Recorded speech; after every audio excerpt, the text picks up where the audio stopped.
नमो अरिहंताणं नमो सिद्धाणं नमो आयर्याणं नमो उवज्झायाणं नमो लोये सव्वसाहुणम् एषो पञ्चनमुक्कारो सव्वपावपणासनो मङ्गलाणं च सव्वेसिं प्रभो हवै मङ्गलं पन्नगे च सुरेन्द्रे च कौशिके पादसंस्पृशि निर्विशेषमनस्काय श्रीवीरः स्वामिने नमः।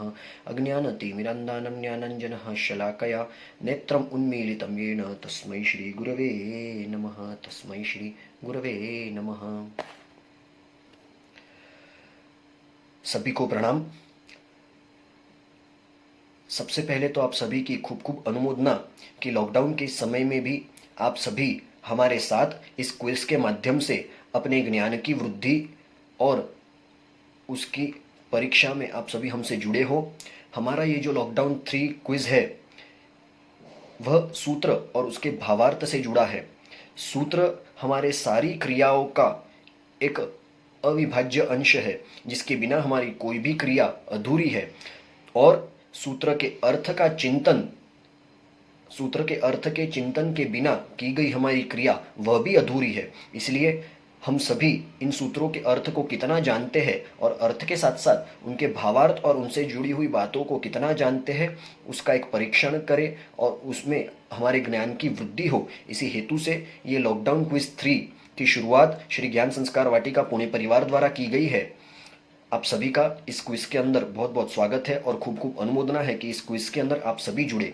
आज का हमारा विषय है हमारा शाश्वत सूत्र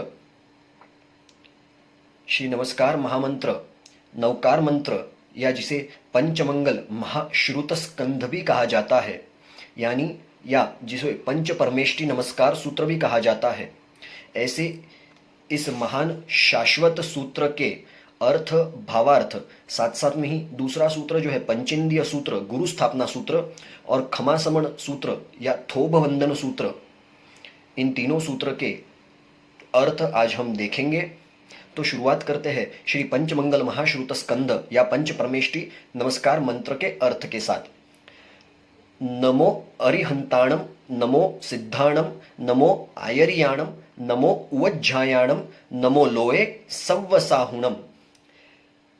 यह पंच परमेष्टि नमस्कार सूत्र के अंदर सबसे पहले 5 परमेष्टि, ये पंच परमेष्टि यानी क्या? पंच यानी 5, पंच यानी 5, 5। परमेष्टि क्या होता है? परमेष्टि ये 2 शब्दों की संधि से बना हुआ एक शब्द है। परम और इष्ट, जो परम है यानी जो टॉपमोस्ट है, और जो इष्ट है यानी जिसकी इच्छा है, यानी टॉपमोस्ट जिसकी इच्छा है, या तो फिर इस प्रकार से इसका अर्थ ले सकते हैं कि जो प्राप्त करने के बाद या जो वस्तु मिलने के बाद किसी और चीज के लिए हमारे मन के अंदर इच्छा जागृत नहीं होती, जो मिल जाने के बाद, जो तत्व मिल जाने के बाद मन की सारी इच्छाएं शांत हो जाती है, पूर्ण हो जाती है, उसे कहते हैं परम इष्ट तत्व। कि जिसकी मिलने की झंखना या जो वस्तु हमें मिलने के बाद किसी और चीज को मिलने की, प्राप्त करने की इच्छा हमारे मन के अंदर नहीं होती, तो उसे कहा जाता है परम इष्ट तत्व। तो ऐसे 5 परम इष्ट तत्वों को इस सूत्र द्वारा सबसे पहले नमस्कार किया जाता है। नमो अरिहंताणम, अरिहंत भगवंतों को मेरा नमस्कार हो। नमो सिद्धाणम, सिद्ध परमात्माओं को मेरा नमस्कार हो। नमो आयर्याणम, आचार्य भगवंतों को मेरा नमस्कार हो। नमो उवज्झायाणम, उपाध्याय भगवंतों को मेरा नमस्कार हो। नमो लोये सव्वसाहुणम, अड़ीद्वीप के अंदर रहे हुए सभी साधु भगवंतों को मेरा नमस्कार हो। इस प्रकार ये 5 परमेष्टियों को इसके पहले भाग के अंदर नमस्कार किया जाता है। अब बात यह आती है कि नमस्कार मंत्र के अंदर यदि नियम के हिसाब से, भाषा के नियम के हिसाब से, व्याकरण के हिसाब से देखा जाए तो नमो अरिहंताणम, सिद्धाणम, आयर्याणम, उवज्झायाणम, सव्वसाहुणम, इस प्रकार से अगर बोला जाए तो भी उचित है। लेकिन फिर भी इस नमस्कार सूत्र के अंदर बार बार हर एक पद के बाद नमो नमो नमो नमो यह शब्द जो है, यानी नमस्कार करता हूं, नमस्कार करता हूं, नमस्कार करता हूं, ये जो शब्द है इसकी बार बार पुनरावृत्ति जो की गई है, यानी इस रिपीटेशन जो किया गया है। वैसे तो शास्त्रों के अंदर किसी शब्द की अनावश्यक रूप से, किसी एक शब्द को, किसी एक बात को अनावश्यक रूप से रिपीट करना, उसे पुनरुक्ति दोष माना गया है। यानी रिपीटेशन वाला दोष माना गया है, लेकिन फिर भी नमस्कार सूत्र के अंदर ये नमो शब्द का बार बार उच्चारण जो होता है या बार बार इस नमो शब्द को लिया गया है, वो ये बताता है कि नमस्कार किए बिना यानी विनय के बिना, विवेक के बिना धर्म मार्ग के अंदर प्रवेश शक्य नहीं। और इसीलिए हमारा सबसे पहला सूत्र जो है, जो शाश्वत सूत्र है, जो आदि अनंत है, जिसकी कोई शुरुआत नहीं, जिसका कोई अंत नहीं, जिसके कोई रचयिता नहीं, ऐसे इस शाश्वत पंच परमेष्टि नमस्कार सूत्र, जिसके अंतर्गत किसी व्यक्ति विशेष की आराधना या साधना नहीं है, किसी व्यक्ति विशेष की स्तुति स्तवना नहीं है, लेकिन एक पद की जो शाश्वत पद है, ऐसे शाश्वत पांच परमेष्टि जो है, शाश्वत पंच पद जो है, मोक्ष मार्ग की आराधना के लिए जो सहायक ऐसे पंच परमेष्टि है, वैसे समस्त पंच परमेष्टि को नमस्कार इसके अंदर किया गया है। यानी इस सूत्र के माध्यम से हम पांच पदों को, इन पंच परमेष्टि के पांच पदों को नमस्कार करते हैं। इन पदों पर अतीत अनागत वर्तमान के अंदर अनादि अनंत काल तक जो भी आत्मा इन पांच पदों में से कोई भी एक पद ग्रहण करेंगी, उन सभी आत्माओं को, चाहे उन्होंने भूतकाल के अंदर ये पद ग्रहण किया हो, चाहे वर्तमान के अंदर इनमें से किसी एक पद पर वो उपस्थित हो, या भविष्य काल के अंदर इनमें से किसी एक पद पर वह आरूढ़ होने जा रही हो, तो ऐसे अतीत अनागत और वर्तमान सभी आत्माएं जो इन पंच परमेष्टि में से कोई भी एक परमेष्टि के पद पर विराजमान होने वाली हो, उन सभी आत्माओं को, उन सभी जीवों को इस मंत्र द्वारा नमस्कार कर किया गया है। तो आइए अब हम जानेंगे अरिहंत यानी क्या। अरि और हंत, अरिहंत, अरि यानी शत्रु और हंत यानी नाश किया है जिसने, जिसने अपने शत्रुओं का नाश किया है वह अरिहंत। युद्ध भूमि के अंदर हर एक योद्धा अपने शत्रुओं का नाश जरूर करता है, लेकिन वह अरिहंत नहीं हो जाता। अरिहंत वो है जिन्होंने अपने बाह्य शत्रुओं को तो परास्त किया ही है, लेकिन उससे बढ़कर आत्मा के जो सच्चे, जो एक्चुअल शत्रु है, जो आत्मा के शत्रु है, अभ्यंतर शत्रु है, यानी राग और द्वेष, कषाय, आत्मा के जो कोई भी दोष है, ऐसे समस्त दोषों को, समस्त अधर्मों को जिन्होंने नाश किया है, जिन्होंने अपने आत्मा के सभी अवगुणों पर काबू प्राप्त किया है, उन्हें नाश किया है और अपने आत्मा को शुद्ध बनाया है, ऐसे जिन्होंने राग और द्वेष रूपी शत्रुओं का नाश किया है, अभ्यंतर शत्रुओं का नाश किया है, ऐसे है अरिहंत परमात्मा, उन्हें अरिहंत कहा जाता है। अरिहंत परमात्मा के 12 गुण, 12 गुण के अंदर अष्ट प्रतिहार्य और 4 अतिशय। प्रभु को जब केवल ज्ञान हो जाता है, वितराग तीर्थंकर परमात्मा को जब केवल ज्ञान की प्राप्ति होती है, तब से उनका तीर्थंकर नाम कर्म जो है उसका उदय माना जाता है, और केवल ज्ञान की प्राप्ति के साथ ही परमात्मा को अरिहंत पद प्रकट होता है, या प्रभु अरिहंत पद पर विराजमान होते हैं। 4 घाती कर्म के क्षय के बाद जब केवल ज्ञान प्राप्त होता है, तब जाकर कोई तीर्थंकर प्रभु अरिहंत कहलाते हैं। अब अरिहंत परमात्मा के 12 गुण यानी देवताओं द्वारा कृत, देव द्वारा निर्मित 8 प्रातिहार्य, अष्ट प्रातिहार्य जिन्हें कहा जाता है, यह 8 प्रातिहार्य और 4 प्रभु के मूल अतिशय, इस प्रकार से यह 12 गुण अरिहंत परमात्मा के हैं, जिससे अरिहंत प्रभु पहचाने जाते हैं। अरिहंत परमात्मा के 12 गुण, जिसमें अष्ट प्रातिहार्य और 4 अतिशय, ऐसे कुल मिलाकर 12 गुण। उसमें सबसे पहला, जहाँ प्रभु के समवसरण की रचना होती है, वहाँ पर देव प्रभु की ऊंचाई से 12 गुण बड़ा ऐसे अशोक वृक्ष की रचना करते हैं। तो सबसे पहला प्रातिहार्य जो है, ये अष्ट प्रातिहार्य जो है सारे देव निर्मित होते हैं। इसमें सबसे पहला प्रातिहार्य अशोक वृक्ष, दूसरा सुर पुष्प वृष्टि, तीसरा दिव्य ध्वनि, चौथा चामर विंझना, यानी प्रभु जहाँ होते बैठते हैं वहाँ पर दोनों तरफ देवताओं द्वारा चामर ढुलाए जाते हैं। बाद में आता है सिंहासन, रत्न जड़ित और स्वर्ण वाला सिंहासन। बाद में मस्तक के पीछे भामंडल। यदि यह भामंडल की रचना देव द्वारा ना की जाए तो प्रभु के शरीर का तेज इतना होता है कि हम अपने चरम चक्षु से, यानी चमड़े के इन चक्षु से प्रभु को देख ही नहीं सकते। तो इस प्रकार भामंडल, फिर उसके पश्चात देवदुंदुबी, मस्तक के ऊपर छत्रत्रय, यह 8 प्रातिहार्य है जो देव द्वारा निर्मित होते हैं। इसके पश्चात 4 अतिशय, जिसके अंदर सबसे पहला है अपाया पगमा अतिशय। अपाया पगमा अतिशय यानी परमात्मा जहाँ कहीं भी विचरते हैं उसके 125 योजन के मांडले के अंदर, यानी 125 योजन के रेडियस के डायमीटर के अंदर कहीं पर भी अतिवृष्टि अनावृष्टि यानी ज्यादा बारिश कम बारिश, दुष्काल, महामारी, मरकी, कोई प्रकार की रोग, कोई भी प्रकार का रोग, कोई भी प्रकार की पीड़ा, ये सभी नष्ट हो जाते हैं। सभी तरफ अनुकूल वातावरण बन जाता है। ये होता है अपाया पगमातिशय। उसके बाद में दूसरा अतिशय है प्रभु का ज्ञानातिशय। प्रभु ने 4 घाती कर्म का क्षय करके जो संपूर्ण, शुद्ध, अव्याबाद, अखंड ऐसा केवल ज्ञान जो प्राप्त किया है वो शुद्ध स्वरूप है। समस्त विश्व का सारा ज्ञान उसके अंदर समाविष्ट है। तो ऐसा प्रभु का ज्ञानातिशय। तीसरा अतिशय पूजातिशय, यानी परमात्मा को देवी देवता सहित चारों निकाय के देवी देवता सहित तीनों लोक में प्रभु पूजे जाते हैं। यह है प्रभु का पूजातिशय। प्रभु की पूजा करने के लिए चारों निकाय के देव समवसरण के अंदर उपस्थित होते हैं। प्रभु की पूजा राजा महाराजा और मनुष्य आदि सभी करते हैं। ये प्रभु का पूजातिशय। और उसके बाद आता है प्रभु का वचनातिशय। वचनातिशय यानी प्रभु जब देशना देते हैं तब देशना अर्धमागधी भाषा के अंदर होती है, मालकोश राग के अंदर।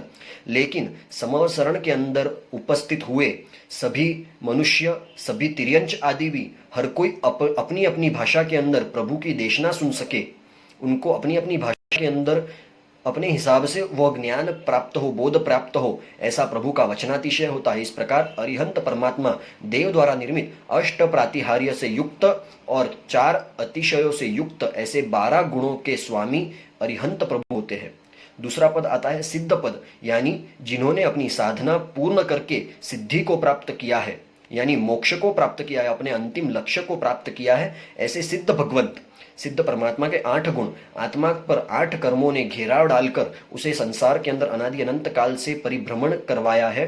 तो जिन्होंने अपने 8 कर्मों को क्षय किया है और आत्मा के उसके सामने 8 गुण को प्रकट किया है, तो ऐसे सिद्ध परमात्मा के 8 गुण, 8 कर्मों के सामने आत्मा के 8 गुण आते हैं।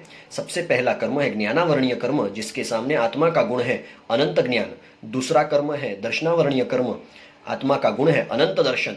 तीसरा कर्म है वेदनीय कर्म, तो उसके सामने सिद्ध परमात्मा ने आत्मा का अव्याबाध ऐसा जो गुण है वो प्रकट किया है। चौथा कर्म है मोहनीय कर्म, उसके समक्ष आत्मा का गुण है अनंत चारित्र।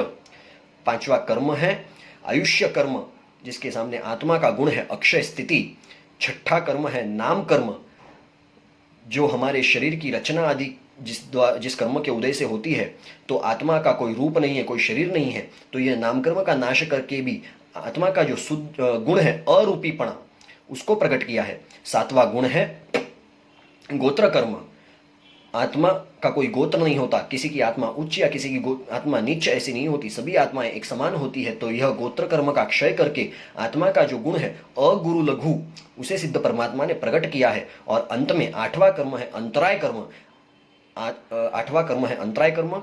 आत्मा को किसी भी प्रकार का कोई अंतराय नहीं होता, उसकी शक्ति अनंत होती है, लेकिन ये अंतराय कर्म ने आत्मा के शक्ति को ढांकने का काम या आत्मा की शक्ति को निर्बल करने का काम जो किया था, अब इस पर विजय प्राप्त करके संपूर्ण अंतराय कर्म का नाश करके आत्मा अनंत वीर्य नाम के गुण को प्रकट करती है। इस प्रकार से 8 गुण के स्वामी सिद्ध परमात्मा होते हैं।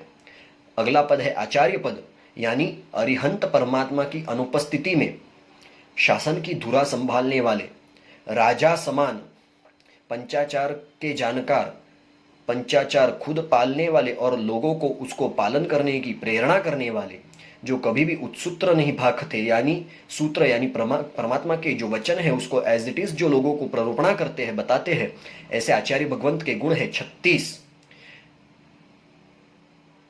आचार्य पद के जो 36 गुण है, आचार्य के 36 गुण, वह अगले सूत्र पंचेंद्रिय सूत्र के अंतर्गत कवर होने ही वाले, इसीलिए यहां उसे विराम दिया जाता है। हम अगले पद की तरफ आगे बढ़ते हैं। उपाध्याय पद, आचार्य भगवंत जब शासन की सारी धुरा को संभाल रहे हैं, शासन की धुरा को वहन कर रहे हैं, शासन की सार संभाल कर रहे हैं, ऐसे समय में साधु भगवंतों को उनका योगक्षेम करने का जो कार्य है, वो ज्ञान आदि और क्रिया आदि में प्रवृत्त करने का, शुद्ध क्रिया में, शुद्ध ज्ञान में अग्रसर करने का जो ध्यान रखने का कार्य है वो उपाध्याय भगवंत करते हैं। ऐसे उपाध्याय भगवंत के गुण होते हैं 25। वह 25 गुण इस प्रकार से है, 11 अंग शास्त्र, 12 उपांग शास्त्र, कुल मिलाकर हो गए 23। ऐसे 11 अंग के जो जानकार है, 11 अंग शास्त्र के जो जानकार है, 12 उपांग शास्त्र के जो जानकार है, इस प्रकार ये 23 शास्त्रों के जानकार तथा चारित्र के पालन में जो कुशल है, जो चुस्त है, और क्रिया जिनकी सारी शुद्ध है, शुद्ध क्रिया के जानकार, शुद्ध क्रिया और शुद्ध चारित्र के जो प्ररूपक है, और अन्यों को यानी अन्य साधु भगवंतों को जो शुद्ध क्रिया के अंदर, शुद्ध चारित्र के अंदर प्रवृत्त करते हैं, उनका योगक्षेम करते हैं, और 11 अंग 12 उपांग का जो स्वाध्याय करवाते हैं अपने साधु भगवंतों को। इस प्रकार समुदाय के ज्ञान, चारित्र और क्रिया की वृद्धि करवाने का जो कार्य है, उसका योगक्षेम करने का जो कार्य है, वो उपाध्याय जी भगवंत करते हैं। तो उपाध्याय भगवंत के ये 25 गुण हैं, 11 अंग 12 उपांग 23, चारित्र के अंदर निपुणता 24वां और क्रिया में शुद्धि 25वां गुण। इस प्रकार 25 गुण के धारक उपाध्याय भगवंतों को नमस्कार हो। अगला गुण है अगला पद है नमो लोए सव्व साहुणम, यानी सर्व साधु भगवंत, अड़ीद्वीप के अंदर रहे हुए सभी साधु भगवंतों को मेरा नमस्कार हो, मेरा वंदन हो, चाहे फिर वो किसी भी गच्छ के हो, किसी भी समुदाय के हो। जब तक वह परमात्मा महावीर की आज्ञा के अनुसार संयम धर्म का वहन करने वाले, संयम धर्म का पालन करने वाले, पंच महाव्रत की आराधना करने वाले, पंचाचार का पालन करने वाले जो कोई भी साधु भगवंत इस अड़ीद्वीप के अंदर हो, उन सभी नमो लोए सव्व साहुणम, ऐसे सभी साधु भगवंतों को मेरा नमस्कार हो। साधु भगवंत के गुण होते हैं 27। अब ये 27 गुण इस प्रकार है, साधु भगवंत 5 महाव्रतों का पालन करते हैं। ये 5 गुण, छठा वह रात्रि भोजन का त्याग आजीवन करते हैं। फिर उसके बाद में छेकाए जीवों की हिंसा से वो मुक्त है, यानी छेकाए जीवों की रक्षा वो करते हैं। 5 इंद्रियों को वो अपने काबू में यानी अपने नियंत्रण के अंदर रखते हैं। 3 गुप्ती यानी मनोगुप्ती, वचन गुप्ती और काय गुप्ती, ये तीनों गुप्ती को पालन करने वाले, तीनों गुप्ती को धारण करने वाले हैं। जो लोभ रहित है, क्षमा जिनका गुण है, मन जिनका निर्मल है, जो अपने वस्त्र पात्र आदि की प्रतिलेखना यानी पड़िलेहन करते हैं, प्रेक्षा उपेक्षा नाम के जो संयम है उनका जो पालन करते हैं, और अंत में अपने ऊपर संयम जीवन के अंदर आए गए सभी परिशहों को जो शांत और निर्मल चित्त से समतापूर्वक सहन करते हैं, ऐसे 27 गुणों के धारक साधु भगवंतों को नमो लोए सव्व साहुणम, ऐसे सभी साधु भगवंतों को मेरा नमस्कार हो। इस प्रकार 5 परमेष्टियों को नमस्कार करने के बाद ऐसो पंचनमुक्कारो, इन 5 को किया गया नमस्कार। सव्व पावपणासनो, मेरे सभी पाप को नाश करने वाला है। सव्व पावपणासनो, मेरे सारे पापों को नष्ट करने में इन 5 को किया हुआ नमस्कार ये समर्थ है। यानी ये पंच परमेष्ठ की इतनी ताकत है कि जो मैं इनको सच्चे हृदय पूर्वक, सच्चे भाव पूर्वक मैं वंदन करूं, मैं नमस्कार करूं, तो इनको किया गया नमस्कार मेरे सारे पापों को नाश करने के लिए समर्थ है। ऐसो पंच नमस्कारो सव्व पावपणासनो। और अंत के अंदर मंगलाणम च सव्वेसिम पढ़मम हवइ मंगलम, इस विश्व के अंदर जितने भी मंगल है यानी जितने भी श्रेष्ठ वस्तुएं हैं, जितने भी शुकुन है, जितने भी शुभ वस्तु है, उसके अंदर सबसे सर्वश्रेष्ठ मंगल यदि कोई हो, सर्वश्रेष्ठ शुभ वस्तु यदि कोई हो, तो ये इन पंच परमेष्टि को किया गया नमस्कार, या ये पंच परमेष्टि पढ़मम हवइ मंगलम, सभी मंगलों के अंदर, सभी शुभ कार्यों के अंदर, सभी शुभ वस्तुओं के अंदर प्रथम स्थान इन 5 परमेष्टियों को किया गया नमस्कार है। ऐसा अर्थ हमारे इस शाश्वत पंचमंगल महाश्रुत स्कंद पंच परमेष्टि नमस्कार मंत्र, नवकार सूत्र, नवकार महामंत्र, इसके अनेक नाम हैं। यह हमारे नवकार मंत्र का, नवकार सूत्र का जो शाश्वत सूत्र है उसका भावार्थ, वितराग परमात्मा की आज्ञा विरुद्ध जो कुछ भी कहा गया हो, जो कोई भी उत्सूत्र प्ररोपणा हुई हो, तो मन वचन काया से त्रिविधे त्रिविधे मिच्छामि दुक्कडम।